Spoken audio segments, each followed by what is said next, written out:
starting. All attendees are in listen-only mode.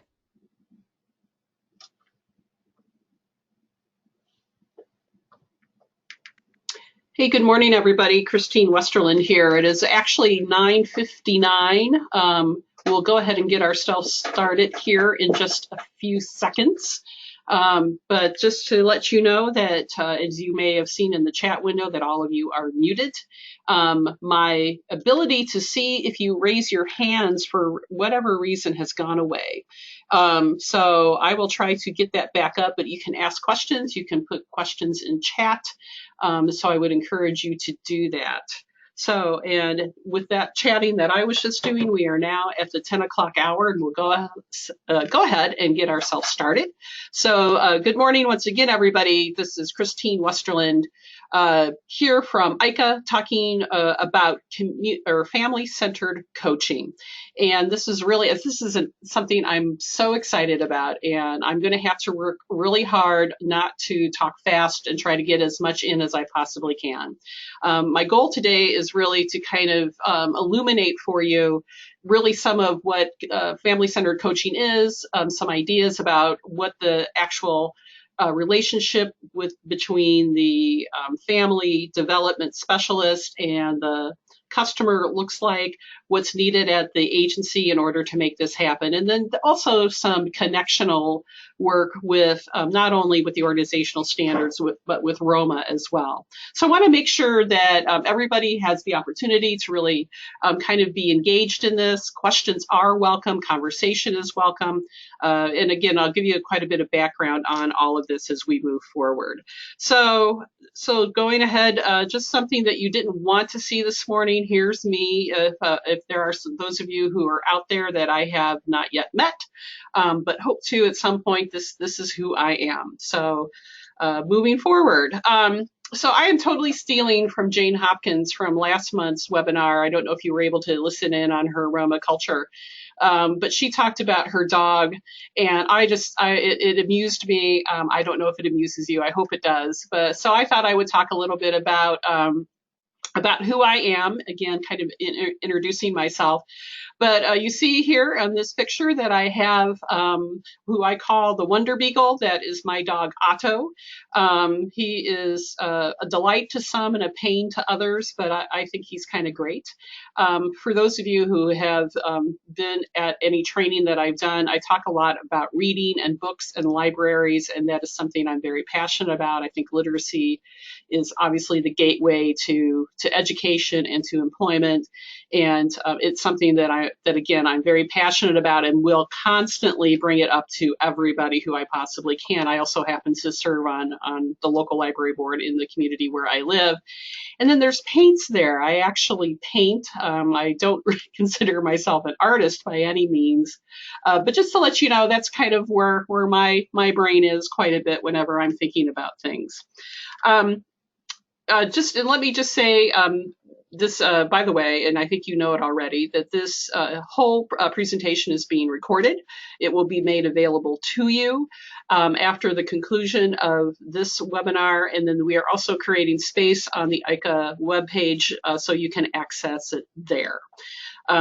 So without much further ado, I think it's important for us to kind of ground ourselves in what the promise of community action is. If any of you have participated in any of the national webinars over the past couple of years, this is something that is said. I'm trying, from my perspective, when I'm out in the field doing training, to remind us of what nationally, how connected we are as a national network.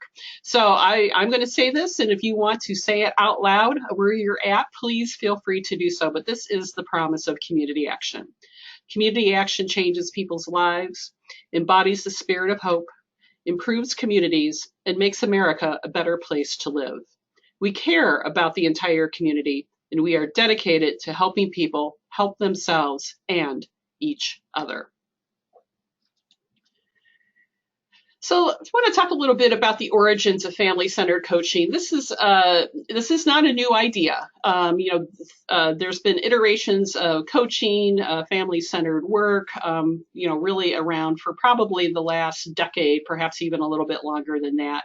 So there's also been some time now within the last couple of years in which a couple of organizations really came together, the W.K. Kellogg Foundation and the Prosperity Agenda, Kellogg being up in Michigan, the Prosperity Agenda being out in Seattle, Washington, along with the Center for Budget and Policy Priorities, came together and they're located in Washington, D.C., came together around this idea of family-centered coaching. The W.K. Kellogg Foundation really developed quite a bit of it, but they brought together these tools, these ideas, these ways on which they can really bring community or family-centered coaching to organizations that work proactively with families and with individuals. Don't let this, though I don't want you to think this is family only, this is also working with individuals.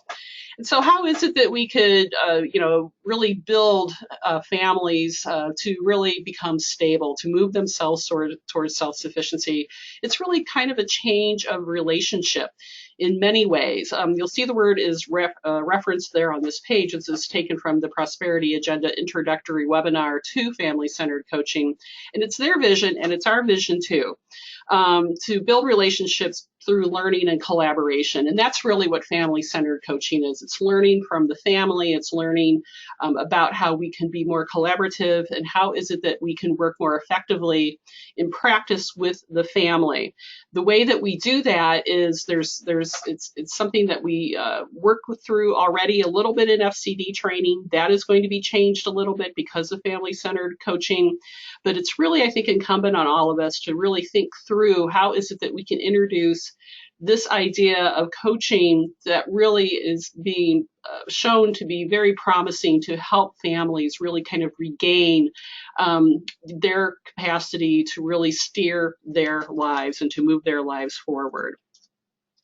So in the most basic definition, this is what family-centered coaching is. So the parent is really, the parent or the family, head of family, is in the driver's seat and takes the lead in identifying those goals. So even right there from the very beginning, we see there is a bit of a shift in relationship. And we have to understand that families need different things at different times. So there's a variety of techniques and approaches that are embedded within the family-centered coaching that really helps to kind of point out what works best for the family and really what sort of supports that they need, that they want. And again, understanding the perception between the family really has to want it. We can't force, and we have to also be mindful of that.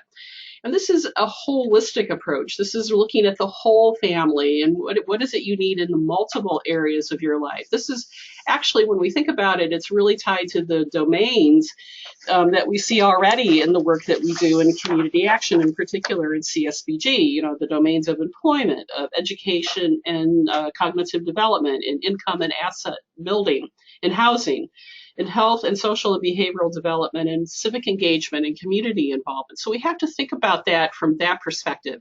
And then also, what this takes into account is this idea, the impact, the effect of systematic racism or systemic racism and poverty are at the root of many family challenges. So this approach also takes into account the impact of implicit bias within organizations and systems working with families. We've talked about, situational poverty. We talk about generational poverty, and much of that really has been at the root, the idea of this systemic racism. And so it is embedded, this idea of racial equity becomes to be embedded in this work in family-centered coaching. So some of the values and principles that are a part of this, you see there that the values is that we're focusing on the full family and it's family-led. And I think that's a big shift right there. It's led by the family. It's respect. It is strength-based, something that we have always, I think, presented here at the association in terms of our family and community development specialist training, that it is a strength-based curriculum, a strength-based training. and also racial equity and inclusion. Again, this is something that we have embedded already in the trainings that we do, but this is really kind of taking it and going deeper with it to really create deeper understandings on the coaching side, to really approach the family from that perspective on that idea of equity and inclusion. So in order to get this done, what are some of those principles? Well, we have to be very fluid in our approach because, again, we are not cookie cutters. Community action is that is really, I think, the hallmark of agencies that are funded by the Community Service Block Grant. We have the opportunity to be fluid and to do things differently and try different approaches. So we have to have a bit of fluidity in what it is we do. It should be a very transparent process. Everybody knows what's going on both sides. It's peer-based, so again, we're tending to the needs of the family. We're really thinking more about not what the agency's trying to extrapolate out of these families, but what is it that it is need. So it becomes more peer-based. There's choice involved. You know, the family, the individual, they are making a choice, and we have to also embed into this this idea of responsiveness, because if a family has needs, if we have needs, we have to be thinking about what that responsiveness looks like and how is it that we can work from the framework of being responsive to these needs, these strengths, these opportunities that not only the families hold, but also how we as an organization, as a community action agency hold as well. So why family-centered coaching? And again, some of this is going to sound a little repetitive. Some of those of you who are on this webinar may also think, wow, I've heard some of this already in FCD training. I understand this. So there will be some repetition, but I think it's important for us to kind of place this in our thinking to really kind of get it into kind of that muscle memory of our brains, that this is really what we're trying to understand and trying to work forward with. So, and so why family-centered coaching? And this kind of gives us a little more kind of rounded feeling about how is it that we are thinking what this is. So many organizations already now say, well, you know what, we do coaching. We do coaching, yes, and we're good at it. But what's interesting is that it's really never been what I would say a real clear definition of what coaching is. We even have a coaching and mentoring unit in FCD training.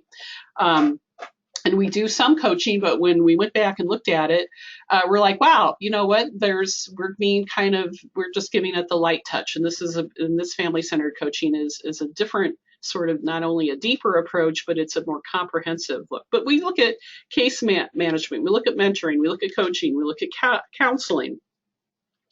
Again, so placing that in your thinking, how can we maybe take some of the elements of that and then begin blending it into the work that we do? Now, most programs coach towards a particular program goal or participant outcomes and do not take the whole family or their interests and needs into consideration. So we talk about, you know, dropping those silo walls. That's one of the very first things that I learned about when I came to community action, is this concept of silos, in which we work within silos within our programs. And so if we have our program outcomes, right, or we're looking for those participant outcomes, we begin to actually thinking about our outcomes from the perspective of being siloed. And this is an opportunity to drop those walls and to look again at the whole family, in which we can see where they are moving themselves towards stability, towards self-sufficiency, with the assistance, the aid of a coach. So when we take all of this into account, and we'll go a little bit more into this, you know, we take, employment, child well-being, child development, other outcomes can truly be improved. There's evidence that supports this, that this type of relationship is what it is needed in this work that we do. And just to back up for just a minute, you're saying, well, Christine, why are you talking about family-centered coaching now? Why is this coming up now? Well, what I can tell you is that the National Community Action Partnership is really engaged in this whole process of family-centered coaching. And I was fortunate enough to be invited by the partnership to participate in the rollout of this whole family-centered coaching curriculum. And it occurred to me when I was in that room, looking over the capital of the United States, looking at that dome on that building, I'm thinking this is exactly what we need to do. This is what we need in order to push our work forward, to tell our story, to get our families moving in the direction that they want to be moving in. So again, our outcomes can improve, but again, we're going to have to think through how we're going to have to change up our systems, how we have to think through how is it that we engage, how is it that what we do differently when we engage, really assess, intervene, evaluate, and transition that customer. So taking all that into account. So the family lives in the center of this. When we say family-centered coaching, that is a literal meaning. So we are engaging and amplifying. We really want the voices of the family to be a part of this whole process. We also have to, in our role, have to ensure that equity is there. Everybody is treating fairly and equally. That we have to be willing to foster both innovation and evidence together. This is, again, led by the family. We look for evidence that supports what it is that they're doing, and what can be done that's innovative, what's different, what works especially well for that family may not work for another family. So this is where we have to kind of maybe redefine within our own thinking what innovation means. This is an opportunity to really align and link systems and funding streams. Again, not only are we dropping our siloed walls, but this is an opportunity to do integrated services or service bundling, or what they say a lot in community action is, that coordinated entry, in which you're bringing in a family and you're coordinating entry into what the agency programs all are. And then you're going to follow that family through that process. But again, the family is in the driver's seat. So it does change how the agency interacts with the family. And it creates also, I think, a wonderful opportunity, not only for strong family engagement, but also that connectivity to the community. And if we are willing to do that, then we are moving forward with what community action wants us to do, what we were formed to do, what we have to do since 1964. Thinking back to that promise of community action and how we empower families and how we really engage within our communities. And then it also is an opportunity to really kind of not only get at those outcomes for children and parents within that family group, but also we're measuring, we're being accountable, and we're really understanding more about what the outcomes are of our families. So a lot of this is, whenever we undertake any sort of change, it means that we have to change our relationships. So again, thinking through what does that mean for the family? What does that mean for the staff at the agency, at your community action agency? How is it that we will engage with our community partners through this too? If we're engaging differently with our family and with one another, that also means it changes our relationship externally. And then our stakeholders as well. Who are our funders? Who are our others who have an interest in the work that we do? Our board members, our elected officials, other community programs that we collaborate with. So this is really a revisiting, if you will, of how the agency works and engages with families, but also has the opportunity to really tell the story of community action. So a couple of things, a couple of tools to introduce to you that kind of demonstrates for you how this works. And this is an approach wheel that was designed to really kind of encapsulate each piece of what family-centered coaching looks like from the agency side. So the role of the coach. So you're looking at case management, you're looking at goal setting, you're looking at readiness assessment, and that means that you're doing an assessment on the family. If not only is the family ready, but is the agency ready, right? Organizational assessment, and I'll talk a little bit more about that either.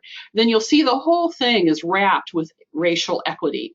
And I think that's one of the key pieces that family-centered coaching introduces into this, is that every piece of this is influenced and driven by racial equity, in which we're fair, we're balanced, we're open.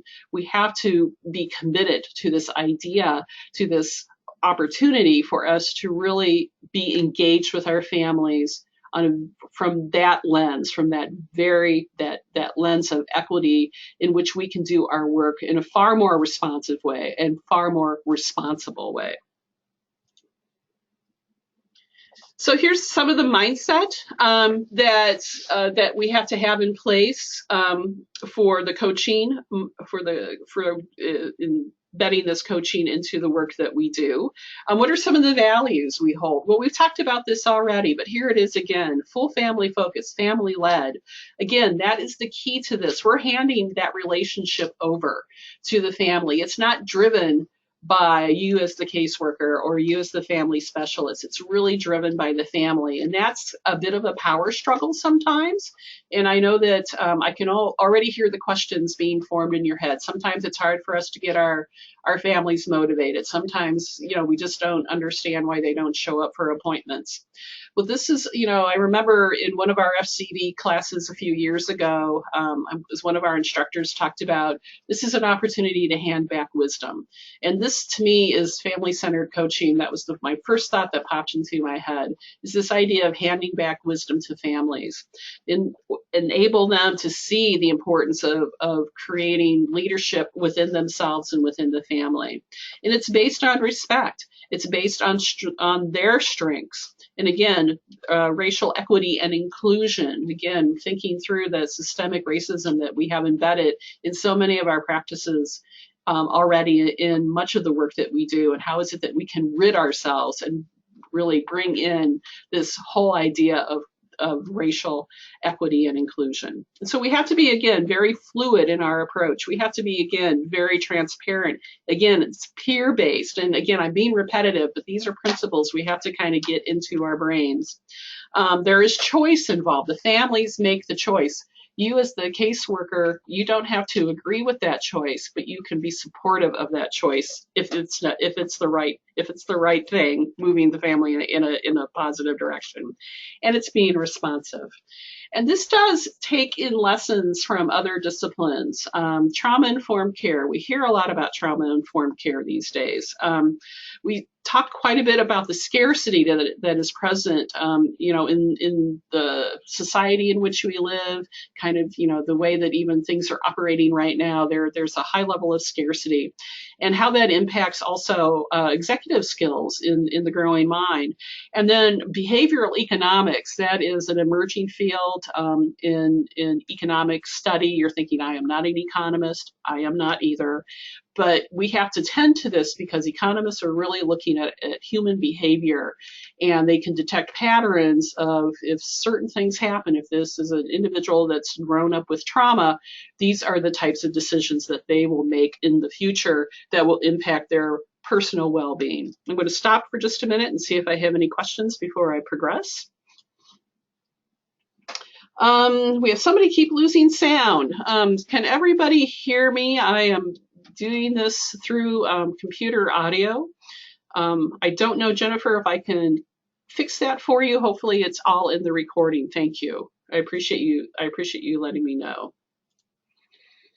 Okay, I don't see any other questions showing up. So we'll go ahead and keep moving forward.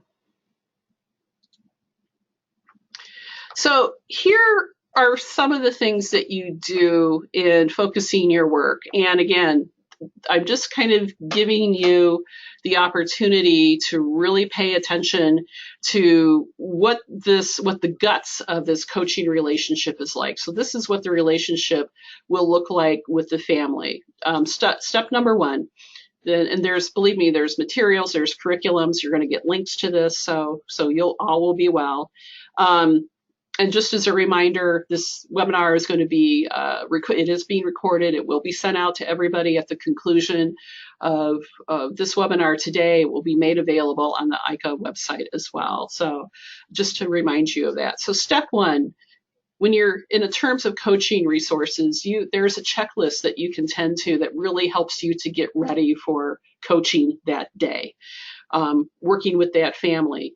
And there are some strategies that are available that you could use to work with families. Effective practices. These are proven practices that have been effective, proven to be effective in working with families. That's the very first step. The coach has to prepare themselves for that interaction with the family. You prepare, then you go into step 2, you build with the relationship. This is when you working with the family, there's tools that you can give them. And these are worksheets. Who's in the family and what are your hopes and dreams? Such a critical question, especially in the coaching relationship, that we have to be willing to ask, what are your hopes and dreams? What is it that you see for yourself for the future?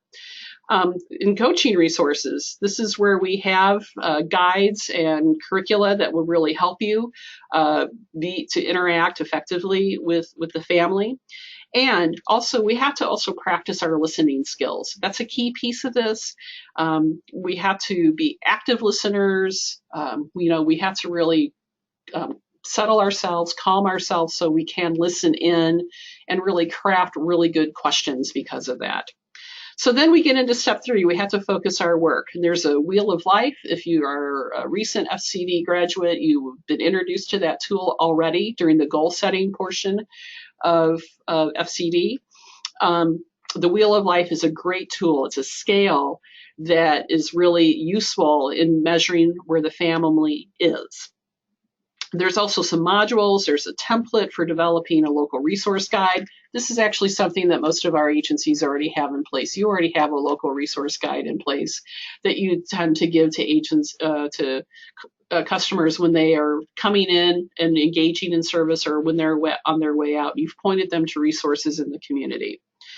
So there's step 4, you assess what role to play, and there's all sorts of descriptions on roles that a coach can play. And some of those resources, there's steps involved. What approach do you use? And again, how powerful this all is. Step 5 is that you plan, do, and review. And again, this is handing it back to the family. As a coach, you would be learning how to brainstorm with the family to really help them to go through their planning processes. How are they going to get things done? And then to go back and evaluate, to review, to see how things did happen. And then finally, step 6, which is that plan for support and accountability. Again, the family is still doing and kind of going deeper into this plan, do, and review. But again, you are still going deeper into it with those brainstorming sessions. So important in that building that relationship. And again, you're just getting just a flavor of this today. So this is just, you can't see this very well. This is just a clip. This is the best I could make it, but this is getting ready to coach. This helps you prepare to become that coach. And a lot of it is you do your work up front, you put together your to-do list, you kind of remind yourself of your role that you play, and to really be mindful about this. We have to, oftentimes when we're interacting with families, they may be coming to us in crisis, and we tend to mirror their crisis back to them. And we have to present ourselves from this idea of being calm and being mindful. So it's asking you to do some breathing exercises, to find something that presents or provides a sense of calm and well-being for yourself before you enter into this relationship. We talk about that again in FCD training. I just am a reminder, reminding you that how important that is when you're working effectively with families. So again, a big piece of this. These are some of the tools that we already talked about, but who's in my family? This is very similar to some of the echo mapping that we do in FCD training to really help us get there. And then to get to that point where they understand some of those relationships within the family. And then this worksheet of my hopes and dreams. Again, this is such a critical piece in working with our families, because we have to be willing to really connect them to hopes and dreams. That's a key piece to success within a coaching relationship. Hopes and dreams are so important to all of us. Sometimes when we have time in Roma training, we will actually talk about, when we use the scale, you may recall, sometimes we do an exercise about what do you hope to do? What do you dream on doing? And then we scale that. This is very similar to that. And how is it that we can embed this practice in working with our families so they can see, beyond their current situation, that they have the capacity to move forward. So this is the Wheel of Life. Again, this is something that we currently have embedded in the FCD training, but it looks at all of these domains that are so important to family functioning. So child well-being and parenting, employment, education and career, legal, financial, health and well-being, family, friends and relationships, and basic need. So, which encompasses food, housing, transportation, and safety. So again, these are practices that we have already within our agencies, but this is a revisioning, bringing in some new thinking and some new ways of how we engage with our families to really embed this in the work that we do. So the question is your agency ready to do this? And so these are the things that you would have to think through. So there's an organizational culture that you would have to think about. You would look at the agency mission. You would look at the agency leadership, thinking through racial equity, what are our practices? Are we really starting to work with trauma-informed care? And again, this is a key piece to success in working with family-centered coaching. Then what are some of the operations that we have already embedded? What partnerships do we have? Have we had any training about coaching? How is it that we can embed this into the work that we do? Have we had any training about trauma-informed care? That is something that we've really spent a lot of time in the last couple of years talking about and thinking through in trainings that we provide. And how is it that we have to think about the impact of trauma, not only on the brain of the developing child, but how the parent or the family member is functioning, because executive skills could be, somewhat not up to the par that we would hope they would be. We have to think about that impact of trauma. And I would encourage you to really have some questions about this, to really kind of be willing. There's some great resources online. I've got some resources for you at the end of this, but to think through some of the impact of trauma. And then organizational effectiveness. How is it that you're going to be a very customer-centric agency in which you're looking at how the customer is guided through the agency process? Also, what's your coaching approach? What's your philosophy? Do you do goal setting? How do you hold yourself and each other accountable? And then the environment of coaching. This is accessibility of location, hours of operation, privacy, and safety. Again, when you're working in a coaching relationship with the family, it's that idea of being in a safe place, feeling as if you're having private conversations that is really of the utmost importance.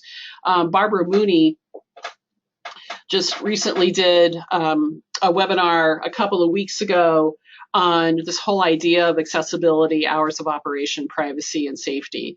And this is, I think, something that we need to, from the perspective of our agencies, that we really do need to think through what is it that we have within the agency in order to create that relationship. Are we talking to our customers in a office with a door closed, or are we in a cubicle? Are there ways that we can manage that?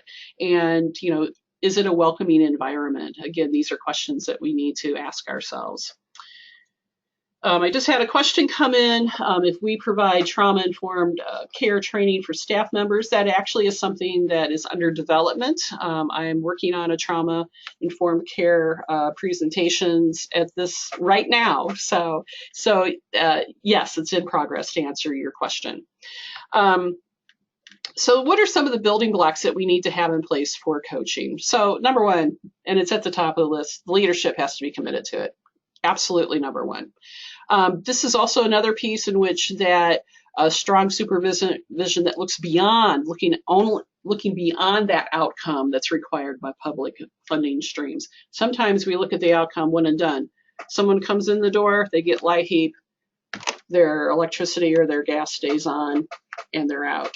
Is there more to that relationship? Yes, because LIHEAP is that gateway for so many clients at a community action agency. That could be true for other organizations too. You probably have a gateway program that brings folks in the door. So that's an opportunity to look at that customer, that family, to see what else can we plug them into. Strength-based approach and recognition that every family is differently defined. Absolutely. Again, we cannot do this from a cookie cutter perspective, that everybody is unique, everybody has strengths, and everybody has different desires and needs. And we have to be very mindful of that in this work and be open to that. We have to have that appreciation in place of the complexity of family life and the institutional context of systemic racism. You know, we've done trainings on this in the past in which we have elements of systemic racism embedded in so many of our practices. I think that we've done much better on the community action side over the past several years, but there is still work to do. You know, and we also have to think about the other organizations that we have to work with, in which we have to think through that context of systemic racism. We have to also be willing to embed within the entire agency this understanding of the unique needs and characteristics of families, of participants, and communities. And again, we can't, you know, living in Springfield is not like living in Peoria. You know, living in I'm trying to come up with living in Taylorville is certainly not like living in Collinsville. So we have to think about it from that perspective. And we have to also finally look at our ability to clearly define what the organizational strengths and capacities are within the agency itself when you're looking at whole family approaches, and a willingness to partner in areas where some of those pieces are missing. You know, we may not have a food pantry, but is there some place that we can hook up with that? Or if we have a relationship with WIOA, is there more that we can do within that relationship? You know, what about transportation? What about housing? What about all those other domains that we already talked about? Again, it's really looking at holistically at the family. So, you know, I can't have a webinar without connecting it to our national goals. So goal 1, these are the Community Action National Goals. Goal 1, individuals and families with low incomes are stable and able to achieve economic security.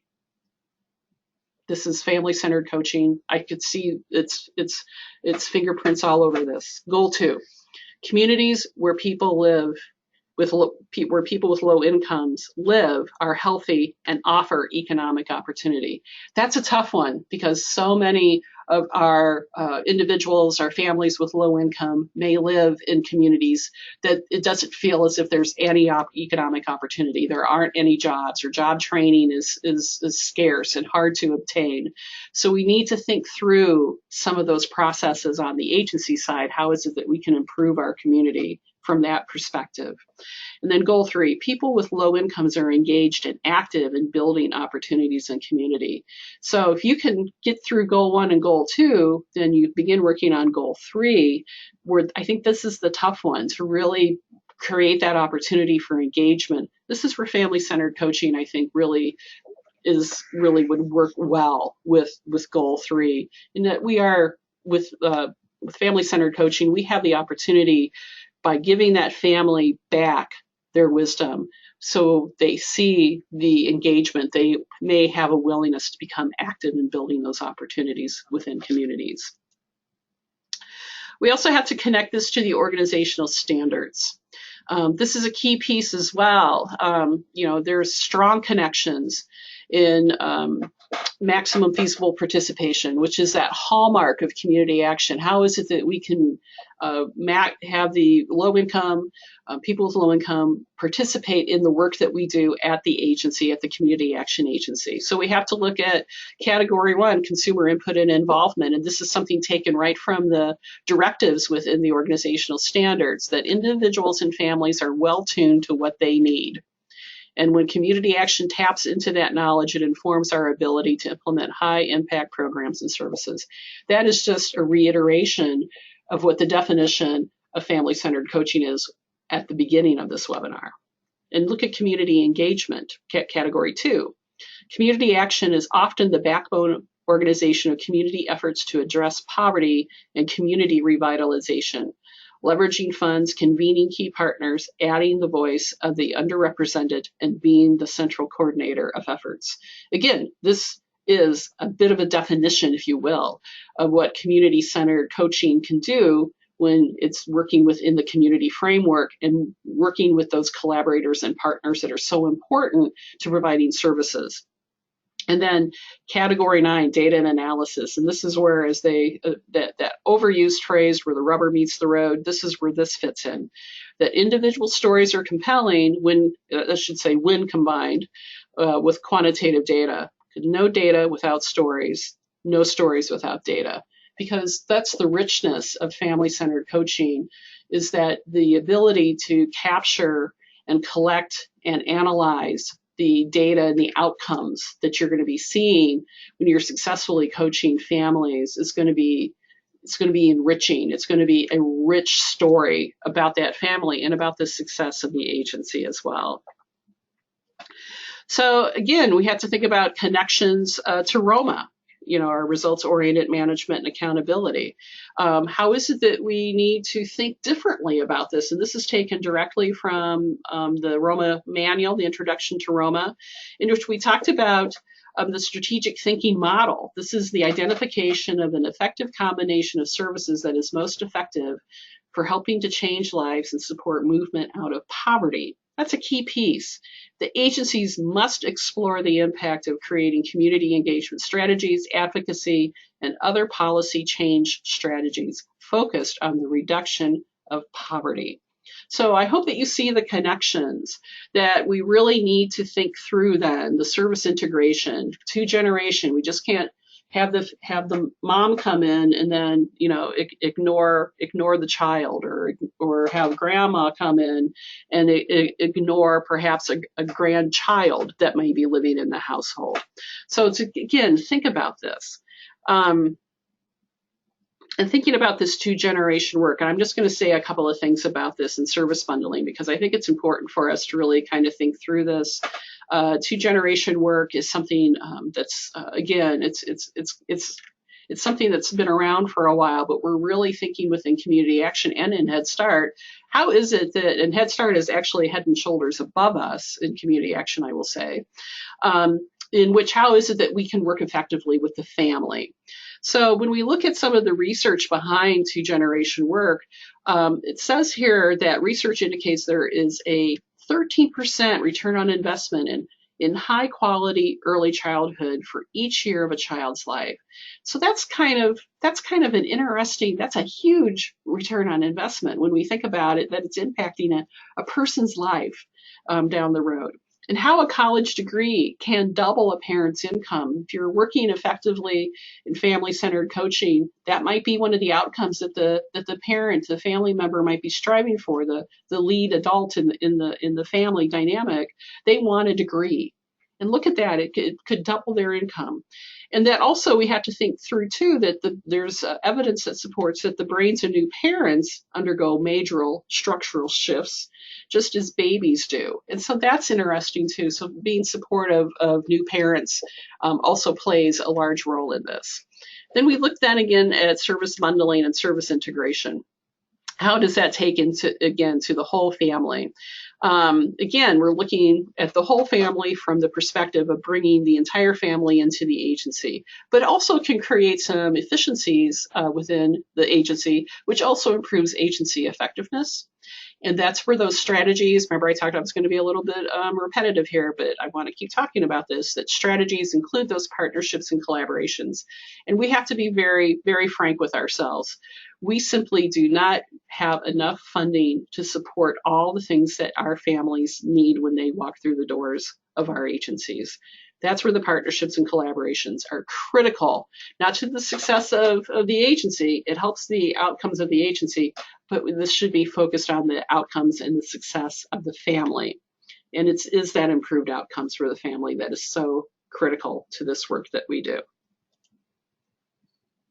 So just to kind of look at a little bit more about the 2-generation continuum, I think, I know some of our agencies within the Community Action Network are engaged in 2-generation work. This is just to kind of give us a little bit more information about it, where we're bringing in, the parent-focused and the child focused, and we're blending this together. And to me, this is exactly what we need to do, is to work in this continuum of the two generation work. So that way it's complementary. Again, it's more effective, it's more efficient, and that way we can really get some work done. This is where the community action and Head Start relationship, I think, is so important. This breaks it down a little bit more from the two generation aspect. This is from the Aspen Institute. At the end of this, I have a link that will connect you to their work in two generation work, and I'll have a little bit more about that in just a minute. But it really improves social capital, it improves early childhood development, it creates post-secondary and employment pathways, it improves economic assets. That means, savings, that could be home ownership, that could be, access to transportation. And then I think the big piece, at least from my perspective, at least in the area that I focus on probably the most now, is this idea of good health and well-being, mental, physical, and behavioral health, access to care, and then thinking through those ACEs, adverse childhood experiences. And again, there's that question of toxic stress coming up again. And again, we have to be willing in the work that we do in community action and in Head Start to really think through the impact of not just the stress, but those adverse experiences, trauma-informed care when we are working with families. So again, I'm being repetitive, but again, I'm trying to embed this into our thinking. Now I'm going to say just a little bit more about service bundling and integration, because again, this is something that we need to think through. So this is the difference, if you will. So you're becoming the family, when they come to the agency, they become not a customer of the program, they really are a customer of the agency. And I think a lot of times in the perspective that we do, we look at somebody as a LIHEAP customer or a weatherization customer, that's a food pantry customer, that's CSBG scholarship customer. And we have to begin kind of, again, that's a siloed program, but also it's a customer of the entire agency, not just CSBG, not just that funding stream. Because what that would do then is that them versus us perspective. And that is, I think that's common in the work that we do in social services. So this kind of changes that perspective, and it's a healthier perspective to remove that them versus us. If you have a strategic plan in place, or if you have a local theory of change, that will help clarify some processes that you have at the organization in order to embed family-centered coaching into the agency, because this organizational and cultural shift will really impact the staff and the board, and the it will impact the external functionality of the organization. So systems will have to change. There has to be coordinated entry to budgeting, to space, to everything in between. And again, I know this is a big shift for service bundling, but this is the steps that agencies are taking in order to be more effective, again, to have improved outcomes, improved efficiencies, stable families. And again, that key piece, we've heard it before, I'm going to say it again, we're moving away from this idea of the transactional relationship with the family to a transformational relationship with the family. Think about that for a minute. We transact, we do a lot of transactions, and that's especially true when, again, and I keep picking on LIHEAP, I apologize for that. That's very transactional, but there's an opportunity there for it to become transformational. So I stole this graph, or this, I guess, this matrix, if you will, from an agency, a community action agency in Colorado, a one-person agency who had understood that it's a man, so I'll say he, sorry for that pronoun. He had to think through some of the work that he did in order to be more efficient, so he could be more collaborative with his partners, because being a one-man shop, a one-person shop, I should say, he was struggling to get these things done. So he had to think through some of this work that he had to do.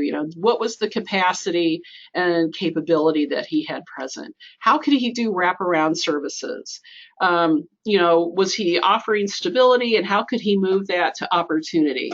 Again, thinking through, what's transactional, what's transformational, what's uniform work, meaning is that, work that we do all the time, you come in, you apply for a program, you receive assistance, to something that's unique, which is more wraparound work. This was actually included in a CAP publication, a case study that's available at the partnership's website, and it is listed on the resource page for this webinar. And I would encourage you to take a look at this, because it's important work to think through what other agencies have done. There's some great practices out there already. You might be able to replicate some of it, or it might influence some of the things that you want to do. So give that some thought. So I want to unpack a little bit of our next steps here. We just announced yesterday registration for an upcoming Family and Community Development Specialist. We have taken apart some of the curriculum and have plugged quite a bit of this family-centered coaching into it. I also anticipate doing some targeted training in these areas as well later this year.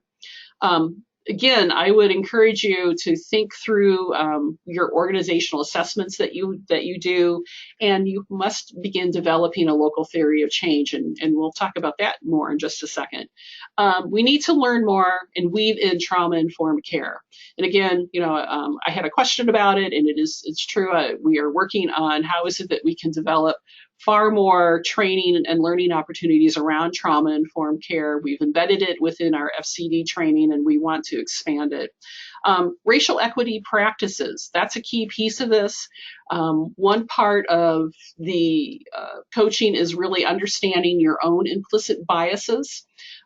There is a great tool that I can provide to all of you that helps you understand what your implicit biases that you may hold in multiple areas, and I can send that link to everybody.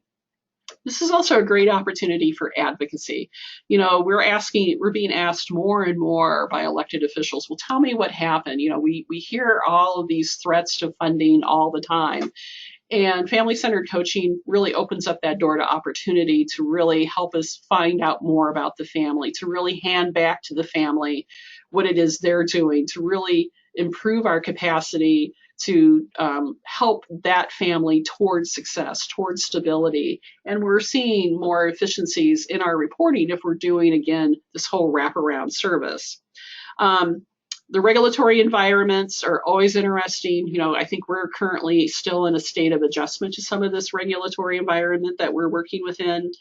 It impacts our data collection, and let's just be honest, we'll put it out there on the table that we do have that need for unduplicated counts. Building real-time internal and external collaborations. I think that's a key piece as well, is how can we work more collaboratively? There's a lot of interesting work out there these days that we're learning from other organizations within the social service environment that have really worked in a collaborative framework, and they have noted one thing is that their outcomes are improving, that the families really are kind of buying into this idea of this greater collaborative environment, and everyone is functioning at a different level. And then there's this idea of WIOA connections, and this might perk everybody up at this point in this webinar that's taking about 5 minutes longer than I had hoped. There are actually some ideas by the Aspen Institute about how this may be an opportunity to strengthen your relationship with the WIOA programs, to really help them, to help the partners within that WIOA framework to really understand that family-centered coaching might be one of the key pieces to working within that workforce investment environment. So here is, as promised, the resource list. Again, everybody will get this. I would encourage you to look at all of this. I am open for questions and any conversation that you would like about this. I know I unloaded a lot of information on you. I tried to scale it back a little bit, but I hope that you see some of the connectivity in the work that we do. We do have a date for our next webinar. Hooray. And look, it's about creating a local theory of change. I think that's going to be a key piece to our work moving forward, particularly as we move towards family-centered coaching. How is it that we can think through how is it that we're creating change within our communities? And so that's what the webinar will be about. And you get me again next month. Hooray. So that's on March 21st. So that is a Wednesday. It is at 10 a.m. And wait, there's more. Here's the whole list of webinars that we have coming up. You'll see that after March, you no longer have to listen to me, so you may cheer as loudly as you would like right now. But we have some good speakers coming up, from our national partners, from the state. We have Amy Martin, who will be doing a webinar with us, and I'm real excited about that one. So without further ado, I just want to say thank you so much for attending. Again, the Wonder Dog shows up again because he is my faithful companion. And questions, comments, conversation, please contact me. Would love to hear from you. And I want to just express my gratitude to all of you for participating today. And thank you so much. Take care and bye-bye.